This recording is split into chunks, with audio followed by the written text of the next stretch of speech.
कैसे हैं आप? आई होप आप बिल्कुल खैरियत से होंगे बेटा।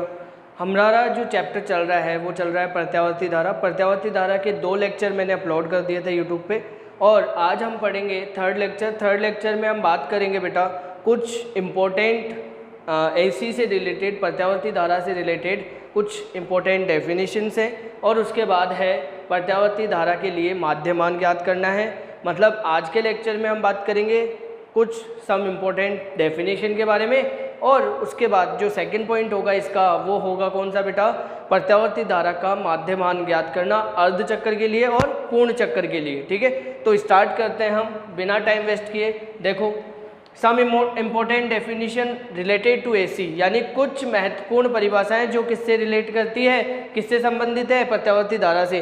तो उसमें पहली डेफिनेशन क्या आती है बेटा, आयाम या शिखर मान। आयाम या शिखर मान किसे कहते हैं, नाम से पता लग रहा है। शिखर मान यानी मैक्सिमम मान, अधिकतम मान, यानी किसी भी प्रत्यावर्ती धारा का अधिकतम मान को क्या बोलते हैं हम, शिखर मान या आयाम बोलते हैं। प्रत्यावर्ती धारा या प्रत्यावर्ती विद्युत वाहक बल के अधिकतम मान आई नोट, किसको बेटा, आई नोट को धारा या विद्युत वाहक बल का क्या कहते हैं बेटा, शिखर मान। मान लीजिए ये हमने ग्राफ बनाया, इस ग्राफ में देखो बेटा यहाँ 0 से स्टार्ट हुआ, एक बार ये पॉजिटिव एक बार नेगेटिव। ठीक है, यहाँ पे ये कैसा रहता है, पॉजिटिव, और यहाँ पे कैसा रहता है बेटा, नेगेटिव रहता है। हमने समय और आई और ई के बीच में क्या बनाया, ग्राफ बनाया। यहाँ पे ओमेगा टी थीटा ना लेके, टी ना लेके क्या ले लिया, ओमेगा टी ले लिया यहाँ पे समय की तरह। यहाँ पे जो ये मैक्सिमम जारी है धारा, तो इस मैक्सिमम को हम क्या बोलते हैं, आई नोट और ई नोट। ऐसे ही यहाँ पे भी होगा आई नोट और ई नोट, यानी ये जो मैक्सिमम है इसको हम क्या बोलेंगे, शिखर मान। क्लियर है ये चीज़। फिर आती है बेटा आवर्ती। आवर्ती किसे कहते हैं, प्रत्यावर्ती धारा या प्रत्यावर्ती विद्युत वाहक बल द्वारा, यानी प्रत्यावर्ती धारा जो है हमारे पास, ठीक है, प्रत्यावर्ती धारा और प्रत्यावर्ती विद्युत वाहक बल द्वारा 1 सेकंड में, कितने सेकंड में बेटा, 1 सेकंड में पूरे किए गए चक्रों की संख्या को, यानी 1 सेकंड में कितने चक्र पूरे कर रही है, ठीक है, 1 सेकंड में कितने चक्र पूरे कर रही है, उसको प्रत्यावर्ती धारा या प्रत्यावर्ती विद्युत वाहक बल की आवर्ती कहलाती है। यानी किसी भी प्रत्यावर्ती धारा या प्रत्यावर्ती विद्युत वाहक बल द्वारा 1 सेकंड में चक्रों की संख्या, किए गए चक्रों की संख्या, मान लीजिए प्रत्यावर्ती धारा यानी एक चक्कर यहाँ पे कंप्लीट हुआ, ऐसे ही बहुत सारे चक्कर हो जाएंगे, 1 सेकंड में बहुत सारे क्या हो जाएंगे बेटा, चक्र कंप्लीट हो जाएंगे, उसको हम क्या कहते हैं बेटा, आवर्ती कहते हैं। आवर्ती का सूत्र क्या बोलेंगे बेटा, आवर्ती बराबर एफ, इसको किससे डिनोट करते हैं, स्मॉल एफ से डिनोट करते हैं। और क्या हो जाएगा, 1/t, यानी 1/t मतलब समय, टी का मतलब क्या हो गया यहाँ पे, समय। आवर्ती बराबर क्या लिख सकते हैं आप, आवर्ती बराबर 1 समय, जो भी आपको समय दे रखा है, 1 सेकंड, 2 सेकंड, 3 सेकंड, ठीक है, एक चक्कर पूरा करने में। ठीक है, फिर आता है भारत में, अगर मैं बात करूं, भारत में 220 वोल्ट पर आवर्ती कितनी होती है बेटा, 50 हर्ट्ज होती है। यानी एक बार, यानी 50 हर्ट्ज का मतलब हो गया कि उसकी आवर्ती का एक चक्कर कितनी आवर्ती होगी उसकी, एक चक्कर कंप्लीट करने पे, यानी 50 हर्ट्ज होगी उसकी। ठीक है, उसकी आवर्ती कितनी होती है, 50 हर्ट्ज। यानी अपने घरों में जो लाइट आती है वो कितनी होती है, 220 वोल्ट होती है, उस पर आवर्ती कितनी होती है, 50 हर्ट्ज। ठीक है, यानी आधे टाइम तो वो पॉजिटिव, 50 टाइम यानी प्लस और माइनस दोनों चीज़ें रहेंगी, एक बार पॉजिटिव और एक बार नेगेटिव रहेगी। ठीक है, ऐसे ही अमेरिका, रूस, जापान आदि देशों में, बाहर की जो कंट्रीज़ हैं उसमें देखो बेटा 110 वोल्ट पे ही 60 हर्ट्ज होती है। ठीक है, 110 वोल्ट पे भी कितनी होती है आवर्ती, वहाँ पे 60 हर्ट्ज होती है। फिर आता है बेटा आवर्तकाल।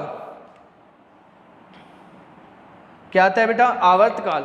आवर्तकाल किसे कहते हैं, प्रत्यावर्ती विद्युत वाहक बल तथा प्रत्यावर्ती धारा द्वारा एक चक्र पूर्ण करने में, कितने चक्कर बेटा, एक चक्र पूर्ण करने में लगा समय। यानी मान लीजिए यहाँ से वो पहुँचा कहाँ पर बेटा, यहाँ पर, एक चक्र पूरा करने में लगा समय क्या कहलाता है बेटा, आवर्तकाल कहलाता है। क्या कहलाता है बेटा, आवर्तकाल कहलाता है। तो समय बराबर क्या होता है, आपने पढ़ा, समय बराबर आवर्तकाल कैसे बोलेंगे। अब देखो बेटा, मान लीजिए कोई व्यक्ति है, वो यहाँ से स्टार्ट होता है और ऐसे रोटेशनल मोशन कुछ इस तरीके से ही होगा, एक बार पॉजिटिव एक बार नेगेटिव। ठीक है, तो यहाँ से स्टार्ट हुआ मान लीजिए और वापस यहाँ पे ये आ गया, क्लियर। तो यहाँ पे जो इसके पास कितने डिग्री, यहाँ से कितना हुआ, यहाँ तक पहुँचा कितने डिग्री हुआ, इतना तो हो गया पाई और इतना वापस हो गया 2 पाई, ठीक है। तो यहाँ पे समय को कितना लिख सकते हैं, t। अब क्या लिखेंगे बेटा, दूरी बटा चाल। दूरी कितनी है बेटा 2 पाई, और जो आपके पास वेग है, कोणीय वेग, वो कितना है बेटा ओमेगा। कितने वेग से चल रहा है, कोणीय वेग से चल रहा है, ओमेगा कोणीय वेग से चल रहा है, ठीक है, या कोणीय आवर्ती भी बोलेंगे यहाँ पे। ओमेगा बराबर कुंडली के घूर्णन की कोणीय आवर्ती भी आप यहाँ बोल सकते हैं, क्लियर है चीज़। तो t बराबर 2 पाई अपॉन ओमेगा आ जाएगा। प्रत्यावर्ती धारा के लिए क्या बेटा, प्रत्यावर्ती धारा का आधे चक्र और पूर्ण चक्र के लिए क्या करना है, माध्य मान ज्ञात करना है। माध्य मान ज्ञात करने के लिए हम क्या करेंगे, सबसे पहले इसकी डेफिनेशन के बारे में बात करते हैं। एक पूर्ण चक्र में, यानी एक पूरे चक्र के लिए, पूर्ण चक्र के लिए ताक्षणिक प्रत्यावर्ती धारा। अब ताक्षणिक प्रत्यावर्ती धारा के लिए हमने फॉर्मूला पढ़ा था I बराबर I0 साइन ओमेगा टी, जो कि हमने लेक्चर नंबर 2 में बात की थी इसके बारे में। ये फॉर्मूला हमने ड्राइव भी किया था वहाँ पे, ठीक है। ताक्षणिक प्रत्यावर्ती धारा के माध्य, मतलब इसका जो माध्य होगा, ठीक है, उस मान को, उस माध्य को ही हम क्या बोलते हैं, प्रत्यावर्ती धारा का माध्य कहते हैं, ठीक है। अब मान लीजिए मैंने पहले आधे चक्र के लिए, तो पहले आधे चक्र के लिए देखो डायग्राम से समझेंगे। प्रत्यावर्ती धारा के लिए हमने ग्राफ ऐसे कुछ बनाया था। तो पहला आधा चक्कर कितना हो गया, यहाँ तक हो गया, ठीक है। यहाँ पे समय कितना बेटा t/2, और यहाँ पे कितना समय t, ठीक है। तो पहले आधे चक्कर के लिए इसके लिए पता करना है जो कैसा है पॉजिटिव, फिर ये कैसा है बेटा नेगेटिव, ठीक है। तो पहले आधे चक्कर के लिए पता कर लीजिए, फिर हम इस आधे चक्कर के लिए जितना ये होगा उतना ही ये होगा, फिर आपको कितना मिल जाएगा बेटा पूर्ण चक्कर के लिए। तो देखें आधे चक्कर के लिए क्या मान लिया मैंने, यानी माध्य के लिए I और उसके ऊपर बार लगा दिया, 0 से इंटीग्रेशन करोगे 0 से t/2 I dt, और डिवाइड में क्या कर दोगे t/2, ये फॉर्मूला अप्लाई करेंगे। फिर उसके बाद अब देखो लिमिट 0 से t/2 के लिए, क्योंकि 0 से कहाँ तक t/2 तक ही चल रहा है, ठीक है, डिवाइड बाय माध्य जिसका निकाल रहे हैं कितने समय के लिए, t/2 के लिए। तो बेटा यहाँ पे वैल्यू रखेंगे, ये 2 ऊपर चला जाएगा, t नीचे, तो 2/t, मतलब ये वैल्यू क्या हो जाएगी, इन्वर्सली हो जाएगी इसकी। तो यहाँ पे 0 से t/2 I dt। अब बेटा I का मान ये रहा, ये I का मान ताक्षणिक मान है प्रत्यावर्ती धारा का, प्रत्यावर्ती धारा का तात्क्षणिक मान। अब ये I का मान उठा के यहाँ रख दीजिए, तो आपके पास I बार बराबर 2/t, 0 से t/2, और ये कितना आ जाएगा I0 sine omega t dt। अब बेटा I0 जो है वो कांस्टेंट टर्म है, इसको क्या करेंगे आप बाहर रख देंगे, तो आपके पास I bar equal 2I0 divide by t, 0 से t/2, और साथ में साइन ओमेगा t और dt, ये वैल्यू आ गई आपके पास। अब साइन ओमेगा t का आप क्या करेंगे, समाकलन करेंगे। तो समाकलन करें तो I bar equal 2I0 upon t, समाकलन करेंगे तो कॉस, साइन का क्या होता है बेटा कॉस ओमेगा t, और डिवाइड में क्या आ जाएगा ओमेगा, 0 से कहाँ तक बेटा t/2 तक, ठीक है। उसके बाद 2I0 डिवाइड बाई t, और ओमेगा क्या हो जाएगा बेटा बाहर आ जाएगा, ओमेगा मल्टीप्लाई t कोस, बेटा ओमेगा की वैल्यू हमने पढ़ रखी है, ओमेगा कितना पढ़ा था हमने अभी, t बराबर कितना पढ़ा था आपने 2 पाई अपॉन ओमेगा, तो ओमेगा बराबर कितना आ जाएगा, ओमेगा इधर 2 पाई अपॉन t, तो यहाँ रख दीजिए 2 pi upon t multiply small t, 0 से कहाँ तक बेटा t/2 तक, ठीक है। उसके बाद 2I0 ओमेगा, ओमेगा की value 2 pi upon t multiply t, यहाँ पे भी रख दीजिए और लिमिट भी साथ में रख दीजिए, यहाँ पे तो रखा हुआ है ही, cos 2 pi upon t multiply, एक बार अपर लिमिट और एक बार लोअर लिमिट, तो कितना आ जाएगा t/2 माइनस, यहाँ 0 रखेंगे तो ये तो कम्प्लीटली 0, तो क्या लिख देंगे cos 0। अब cos 0 आ गया आपके पास, cos 0 की वैल्यू कितनी होती है बेटा? cos 0 की वैल्यू आपको पता है कितनी होगी? 0 की वैल्यू 1 होगी cos के लिए। तो आपके पास आई बार इक्वल क्या लिख देंगे? 2i0 डिवाइड बाय, बेटा ये 2 से 2 तो कैंसिल आउट, t से t कैंसिल आउट, तो मेरे पास जो फाइनल वैल्यू बच रही है वो मैं लिख रहा हूँ i0 डिवाइड बाय कितना? पाई। देखो कैसे बचेगी, ये 2 से 2 तो कैंसिल आउट, ये t से t भी कैंसिल आउट, यहाँ पे भी देखो कट कर दीजिए, t से t कैंसिल आउट, 2 से 2 कैंसिल आउट, ठीक है।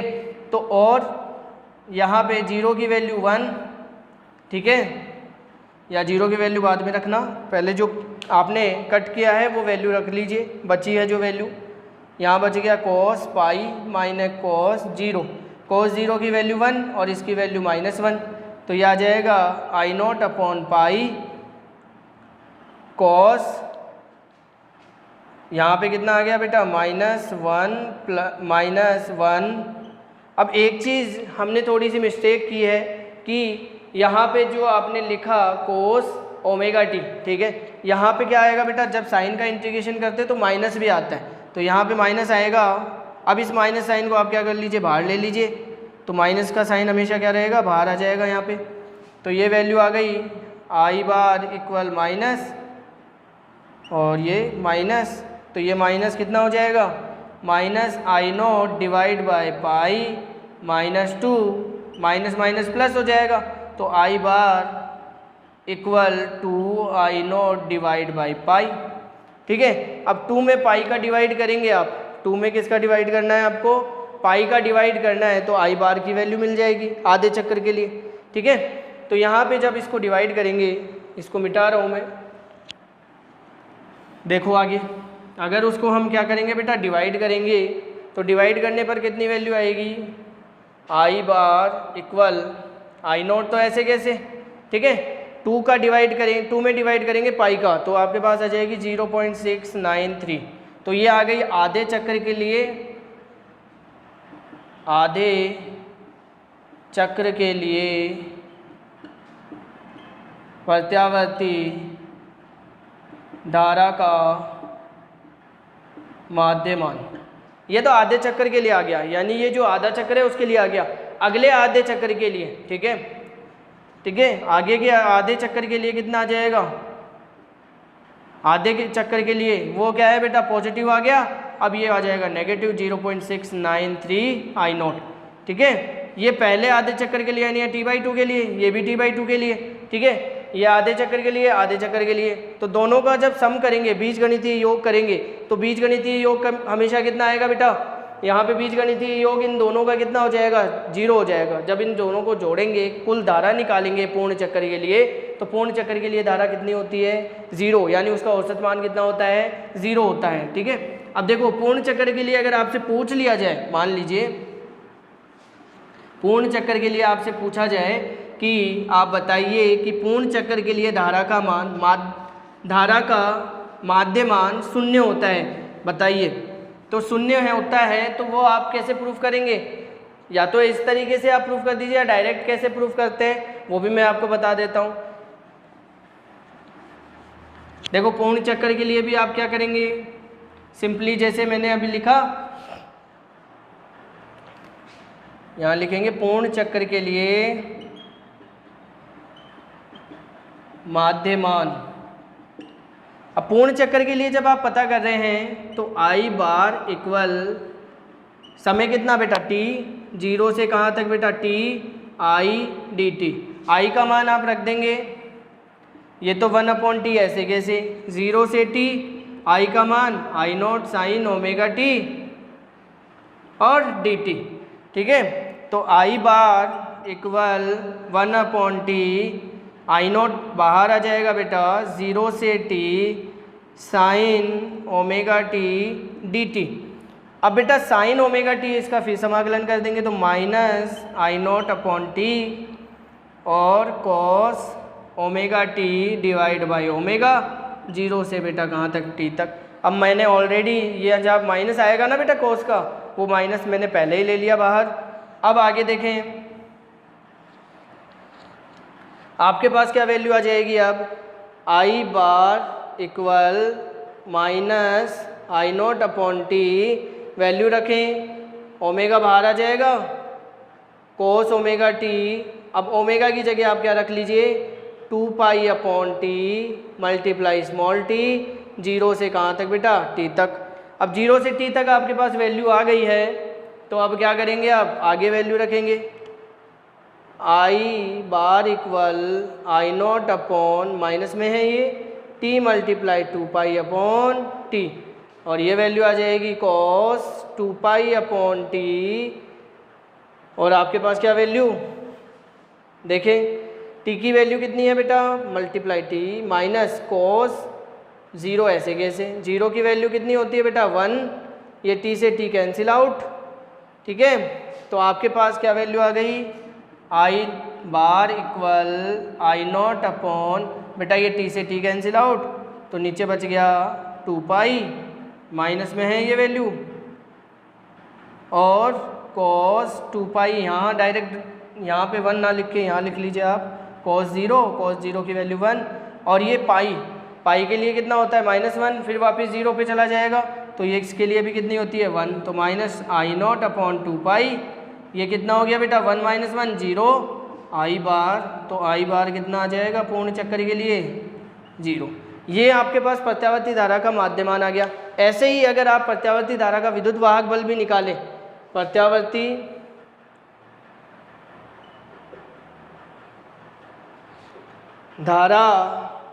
प्रत्यावर्ती विद्युत वाहक बल के लिए पूर्ण चक्र के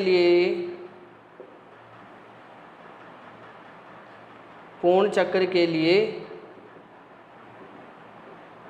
माध्यमान, तो उसके लिए भी कितना आ जाएगा 0 आ जाएगा। अगर अर्ध चक्र के लिए पूछे इसके लिए तो सेम प्रोसीजर चलेगा, अर्ध चक्र के लिए आई बार ई बार का मान कितना 0.693 ई नॉट, ठीक है। ये किसके लिए आ गया, प्रत्यावर्ती विद्युत वाहक बल के लिए, ठीक है। तो दोनों के लिए हमने चीज़ें पढ़ ली, ठीक है, प्रत्यावर्ती विद्युत वाहक बल के लिए भी और प्रत्यावर्ती धारा के लिए। तो प्रत्यावर्ती धारा के लिए पूर्ण चक्कर के लिए हमारे पास और आधे चक्कर के लिए हमारे पास क्या आ गया, औसत मान आ गया।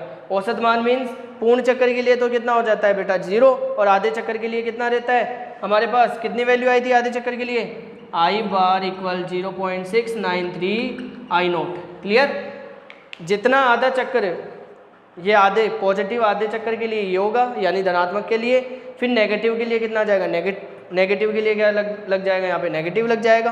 कैसे, देखो ग्राफ जब आप ऐसे बनाते हैं तो एक चक्कर ये, आधा चक्कर तो ये हो गया और आधा चक्कर ये हो गया, तो पूर्ण चक्कर यहाँ पे पहुँच गया, ये प्लस और ये माइनस, तो प्लस के लिए इतना ये आ गया, नेगेटिव के लिए ये आ जाएगा, दोनों को जोड़ेंगे, बीजगणितीय योग करेंगे तो आपके पास कितना हो जाएगा 0 हो जाएगा। तो पूर्ण चक्कर के लिए प्रत्यावर्ती धारा का औसत मान कितना होता है 0 होता है। तो यहाँ तक आपको आई होप समझ में आ गया होगा। नेक्स्ट लेक्चर में करेंगे प्रत्यावर्ती धारा के लिए आरएमएस मतलब रूट मीन स्क्वायर, वर्ग माध्य मान, ठीक है, वर्गमूल माध्य मान क्या पता करेंगे, वर्गमूल माध्य मान पता करेंगे। नेक्स्ट लेक्चर में बात करेंगे, लेक्चर नंबर 4 में। आज के लिए इतना ही, टेक केयर, बाय बाय।